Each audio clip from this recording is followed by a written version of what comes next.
The invitation to Michelle's graduation party arrived at the end of spring. It came in a cream-colored envelope, embossed with gold lettering and the name of a prestigious hotel. It felt like a symbol of her success. To be honest, my heart skipped a beat. On the day of the party, I chose the most elegant dress I owned. I curled my hair a little more carefully than usual, added a soft touch of glamour to my makeup, and stood in front of the mirror. When Katie smiled and said, "Mom, you look beautiful," I almost cried.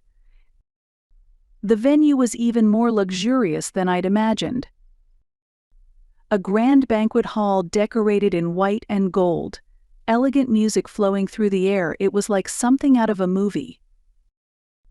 At the reception, I gave my name. The woman at the desk checked the guest list, tilted her head slightly, and said, "I'm sorry, but I don't see your name." I showed her the envelope. "This is my invitation." She took it hesitantly and started checking again when a voice called out behind me. "Jessica? What are you doing here?" I turned to see my sister and mother standing there. My sister looked visibly shocked, while my mother wouldn't even meet my eyes and grimaced. "What do you mean?" "I was invited to Michelle's graduation party, so I came." "That can't be right, there must be some mistake." "Your name wasn't on the family list. This isn't your place anymore." My mother's voice was low but clear. It was almost absurd, like a cruel joke. "I'm family, aren't I?" I said quietly. Michelle gave a dry smile. "Your job is done. There's nothing more we need from you." "What do you mean by that?" I asked. She didn't even flinch. "I mean you're no longer needed. This isn't your place anymore." I felt my heart pounding, my fingers going cold. I struggled to keep my mind from going blank. "How can you say that? Everything I've done up until now was just something to check off a list?" It was then that my mother, standing beside me, muttered under her breath, "You've always been out of your depth, Jessica." She still wouldn't look at me. Her lips just kept moving. "What's a lunch lady doing at a gathering of doctors? You were meant to stay behind the scenes for us. Coming out here like this, it's laughable." I couldn't say a word. My throat tightened and closed soundlessly. In my hands was the gift Katie and I had picked out together. I clutched it so tightly my hands were shaking. "Please just go home. That cheap dress is embarrassing." At those words, it felt like the whole room fell silent. I could feel every gaze on me. To them, Michelle, my mother, I wasn't family.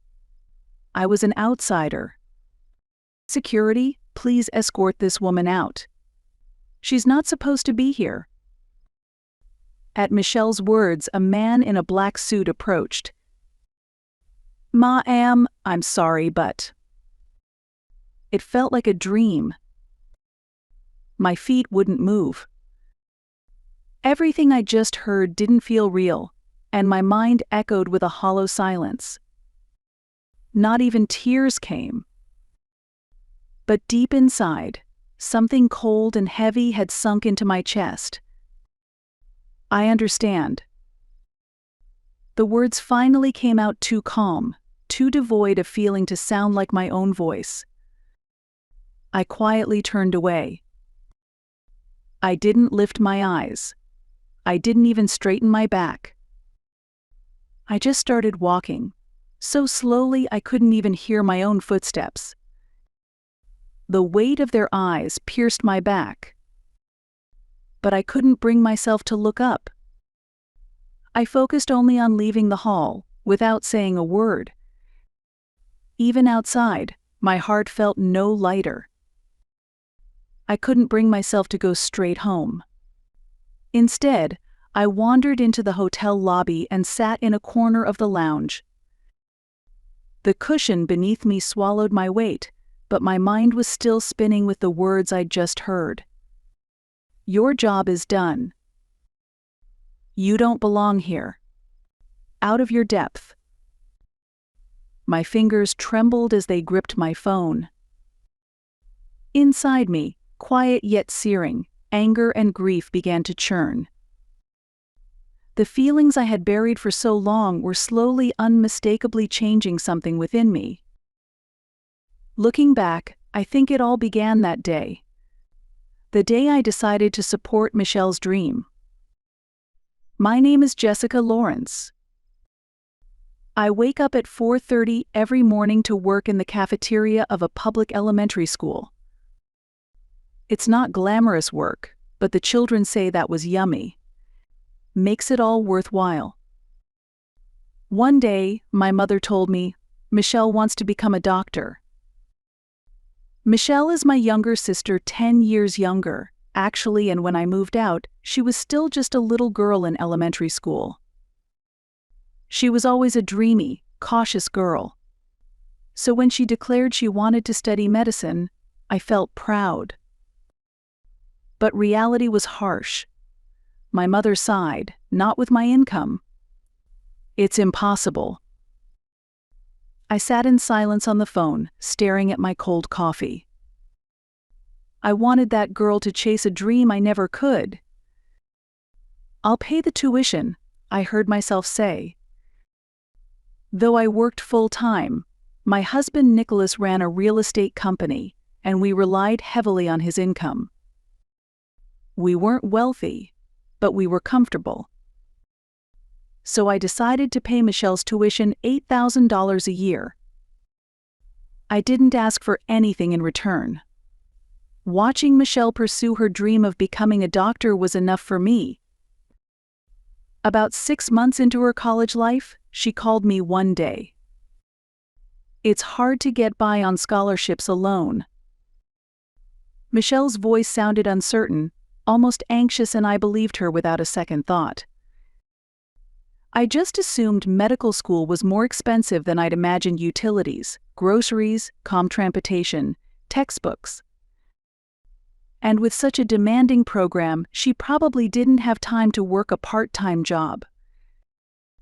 Thinking it might give her peace of mind, I started sending her living expenses. At first, it was about $300 a month. But it gradually increased until I was transferring over $1,000 to her every month. I never said a word. In some way, I think I took comfort in being someone she could rely on. But the moment I realized it had all been an act, something inside me shattered. It happened during a break at work when a coworker was scrolling through social media. "Isn't this your sister?" she asked, turning her phone toward me. On the screen was Michelle, wearing a glamorous cocktail dress, smiling at a luxurious city restaurant. On the table were shopping bags that looked like designer brands, and the captions read things like "treating myself today" and "nothing like a resort to unwind." I froze. As I scrolled further, I saw poolside resorts, spa treatments, high-end fashion, an endless stream of luxury. There was no sign of financial struggle. In fact, she seemed to be living far more lavishly and freely than I was. While claiming to be struggling, Michelle had been living like this all along. The money I had saved by skipping things for my own child Katie's clothes, little indulgences, had gone to fund Michelle's lifestyle. And that thought made my skin crawl. But the final blow came on Katie's birthday. When she turned 7, I threw a small party at home. We invited her friends, baked a homemade cake, and decorated the house in bright colors. It was supposed to be a happy family day. The only reason I thought to invite Michelle was because I wanted to see the look of joy on Katie's face. But Michelle brushed it off. "I've got a medical conference that day. I really can't miss it." I believed her and told Katie, "It's okay, she's just really busy." Katie looked a little disappointed, but still managed a small smile, as if trying to reassure me instead. But a few days later, I opened social media without thinking and froze. There was Michelle, smiling on a beach with a glass of champagne in her hand. The photo was tagged with things like weekend vibes and well-deserved. She took a selfie with the ocean behind her, full of confidence. In that moment, the phone in my hand felt unbearably heavy. Just a few days earlier, Michelle had told me she was too busy with a medical conference to come to the birthday party I planned for my daughter. But the truth was completely different.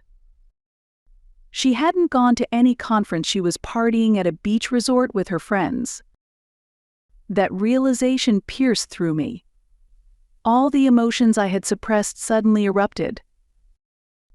Despite all I'd done paying tuition, sending money she'd never once said thank you from the heart. But worse than that, what I couldn't forgive, was her complete disregard for Katie. Even if she couldn't come, a simple apology, a message, anything would have meant something. Instead, she told a lie and went off to a resort without a word or a gift for the niece who had been looking forward to seeing her. That betrayal hurt the most. And even then, was I supposed to stay silent? To Michelle, I was just an ATM. A bottomless source of money she could tap into guilt-free, whenever she wanted. Someone she could betray without hesitation. That night, I couldn't sleep. In the quiet of our bedroom, I lay staring at the ceiling, listening to my husband and daughter breathing beside me, realizing that everything I had believed in was a lie. It was a kind of loss I couldn't even put into words. But beneath that loss, a new emotion stirred. I had never asked for anything, not even gratitude. Michelle's success had been my pride. But should I remain silent, even when basic respect had been trampled on? As I asked myself that, the words came quietly, "It's over." I was surprised at how calm I felt. It was like waking up from a long sleep. I'm Katie's mother. I'm Nicholas's wife. And more than anything, I'm a person with my own life.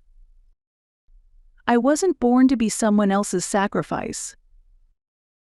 My time, my feelings, my life, they are not just resources for others to use. I've done more than enough. And that's why I decided. It's time to show them the truth and hold them accountable. This wasn't about revenge. It wasn't about lashing out in anger. To me, this was just a reckoning. A long overdue settling of the roles and feelings that had been blurred and ignored for years. I glanced at the clock on the lounge wall, 7:52 p.m. The party would still be going. I imagined Michelle and my mother proudly accepting congratulations, as if I'd never existed. I took a small breath and whispered to myself, "It's time to tell the truth." Quietly, but with conviction. I stood up and walked back toward the ballroom. After exiting the elevator, I pushed open the golden doors once again. Inside, a speech was in progress. A man I assumed to be Michelle's advisor was on stage, praising her as a future leader in the field of medicine. Michelle stood beside him, calm and composed. She looked like a completely different person from the one who had coldly said to me, "Your role is over." I approached the MC and spoke softly. "May I say a few words? Just for a couple of minutes." He looked startled, but I didn't miss the faint flicker of understanding in his expression. As the microphone was handed to me, a ripple of whispers spread through the hall. But I wasn't afraid. I walked calmly to the stage, stood beneath the spotlight, and faced the crowd. Good evening. I'm Jessica, Michelle's older sister. I came here today to celebrate her achievements. My tone was ordinary, almost warm. I could feel the tension in the room ease slightly. I know many of you are proud of Michelle. I was one of those people, too. But there are things you deserve to know. I chose my words carefully. Michelle's tuition, $8,000 a year, was more than our mother could afford. So I paid it. Every year. The room fell silent. She told me scholarships weren't enough to live on, so I sent money every month. But the truth is, that money was spent on resort vacations and designer goods. Michelle tried to shout something from the back, but my voice through the mic overpowered hers. I'm married, I have a child, and even so, we cut back on our own lives to support her. I didn't just cover her tuition, I took over the mortgage on our family home, too. Without me, she wouldn't have had the life she enjoys now. I scanned the crowd. Their faces were a mix of shock and disbelief. Michelle's cheeks were burning red. My mother had gone pale. Still, I never asked for anything in return. Because we were family. Because I wanted her to live her dream. My voice faltered for a brief moment. But I continued. And yet today, my sister and mother told me, your role is over. You don't belong here. They had me thrown out of the venue. The room held its breath. I wanted this day to be a celebration of her success.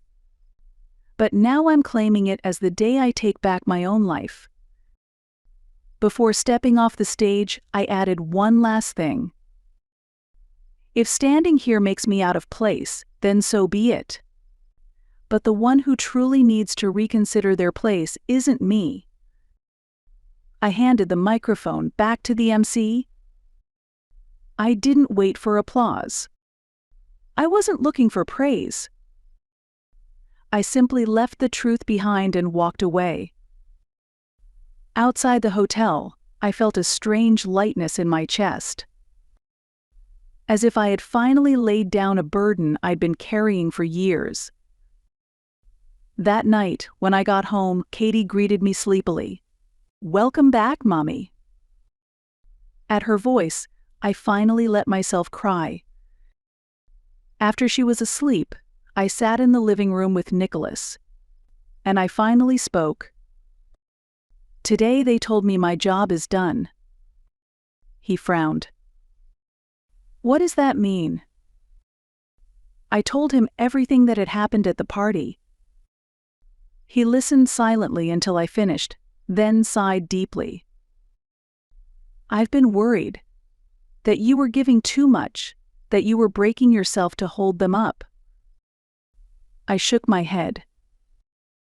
When Michelle got into med school, there was no money. I was the only one who could pay, so I thought it was just what I had to do. But I wrapped my hands around the cold mug in front of me. After everything I've done, why did they say that to me? What did I do wrong? He gently placed his hand over mine. You didn't do anything wrong. You were taken advantage of because you're kind. Because you thought being family meant you had to carry it all. But now it's okay to draw the line. His words sank into me. I knew I had to change. Just throwing emotions at them wouldn't fix anything. What I needed was action. Something real. The next day, I told Nicholas. I'm going to take formal action about the house. I'll talk to a lawyer and start the eviction process. He simply nodded and held my hand. "I've seen everything, Jessica. It's time to close the chapter properly." For the first time, his words made me feel something I hadn't in years. The comfort of knowing I wasn't alone. That weekend, I visited a lawyer's office. Calmly, methodically, I submitted all the financial records, mortgage paperwork, and legal documentation confirming my ownership and usage rights. After carefully listening, the attorney nodded. "Legally, the property is in your name. You have full rights to request that your family vacate the premises.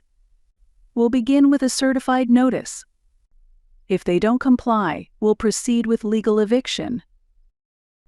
On my way home, I paused and stepped into the old bakery I used to visit as a teenager. Back when I was the one cooking and cleaning in that house, this little shop had been my only escape. The warm scent of butter and freshly baked bread felt like a quiet whisper from the past. "You did well."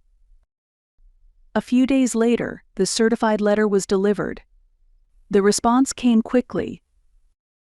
From the other end of the line came my mother's furious voice. "What are you thinking? Telling us to move out now? We've lived in that house for years." I replied in a steady voice. "Do you remember who's been paying the mortgage since Dad passed? That house is in my name. I've carried that responsibility all this time." But not anymore. There's been no gratitude, no respect. I have no reason to keep holding on to this relationship. "So you're just abandoning your family?" I thought family meant mutual support, not one person endlessly sacrificing. I'm not a puppet whose only purpose is to hold others up. It's time I start protecting myself. I paused for a moment, then added quietly. "And besides, didn't you say my role was over? If that's true, then maybe Michelle can help you now. She is a successful doctor, after all, isn't she?" A few seconds of silence, then the call cut off without a word. A week later, my lawyer informed me, if the house isn't vacated by the deadline, we'll file for a formal eviction. I didn't hesitate. I was done letting emotions dictate my decisions. I didn't want a dramatic courtroom battle. I moved forward, calmly, step by step, grounded in facts. I chose to close the chapter not with feelings, but with action and evidence after years of being led by emotion. And on the day of the eviction deadline, I returned to the house. It was empty. With the eviction process complete and the legal dispute over the house title finally settled, peace, true, rightful peace, had at last returned to my life. But not peacefully so. In the spaces left behind, memories crept in. Regrets whispered. But I didn't want to stop. I wanted those years I spent supporting others, those years I was made to feel worthless, to mean something. I didn't want to end as the sister who was used. I wanted to rewrite that story. It was then, back at the school kitchen, that I overheard a conversation between two coworkers. "My son's doing okay in school, but college? I don't know, tuition is just out of reach." It was Gina, the always smiling woman I worked with. "Even with scholarships, it barely covers anything. We only have one child and still, it's terrifying." Another woman replied, "I just wish kids who work hard had a real chance." Their words froze me in place, ladle in hand. That night, I began writing in a notebook thoughts, ideas, needs. Kids who can't afford tuition because of their home situations. Children with potential, no matter where they come from.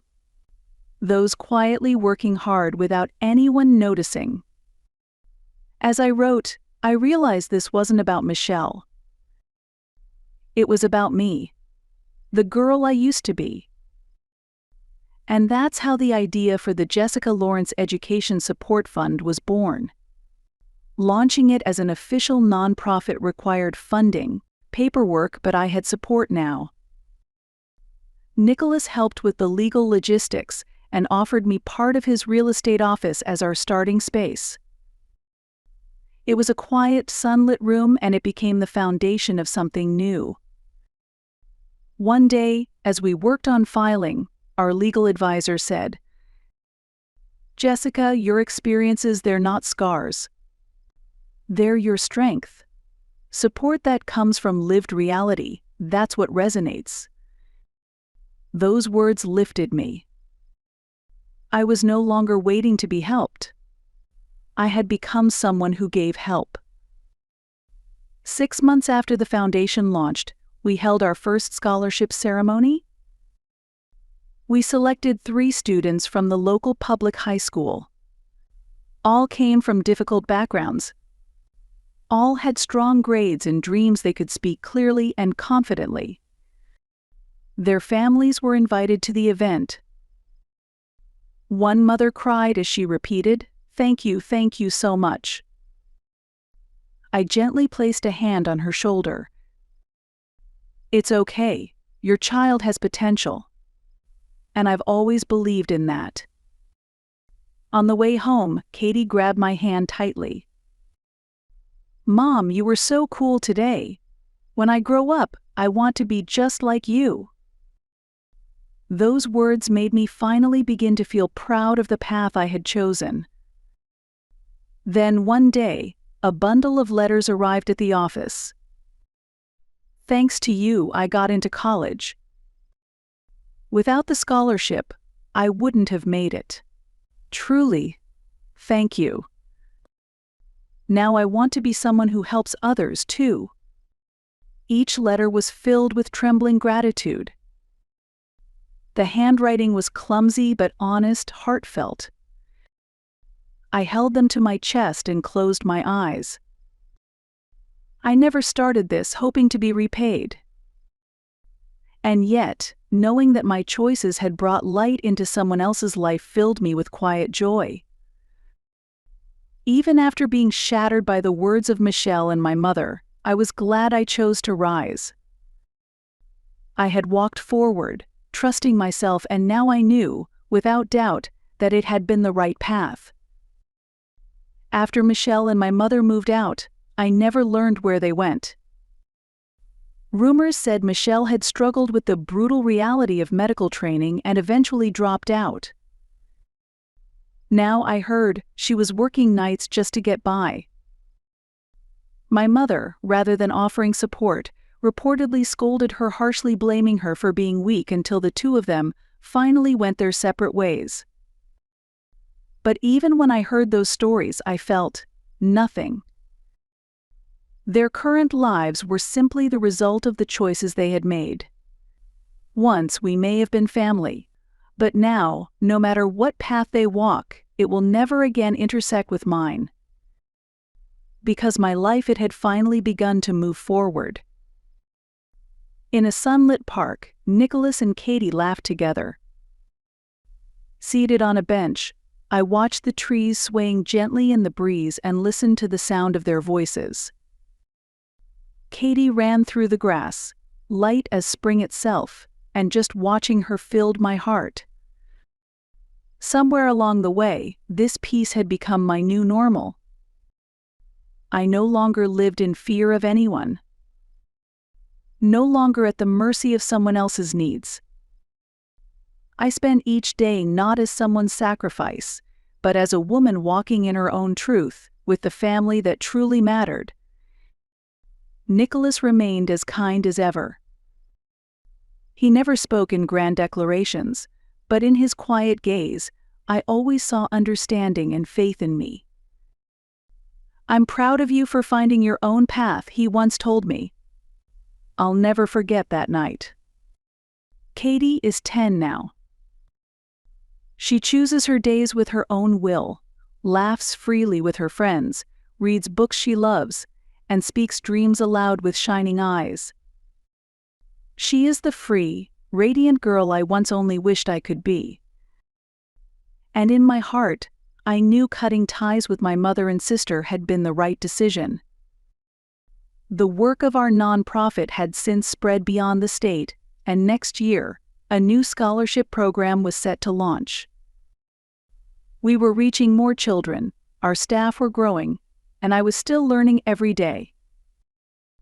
No matter how far we expanded, the core of my heart never wavered to believe in someone's future. That belief had become my life's purpose. Suddenly, Katie ran toward me with a bright smile. "Mom, look," she called, waving her little hand. I stood slowly and opened my arms wide. She ran straight into them, and I caught her with everything I had. "You did amazing," I whispered, holding her close. In my arms was everything I had fought so hard to protect, a future worth every breath. It would never be stolen from me again. Never trampled on. I was living now not alone, but surrounded by a family who saw me, in a community that truly needed me. I had learned to value bonds of the heart over those of blood. I am no longer just the lunch lady. I don't stop at supporting others, I move forward by empowering them. I am living my life.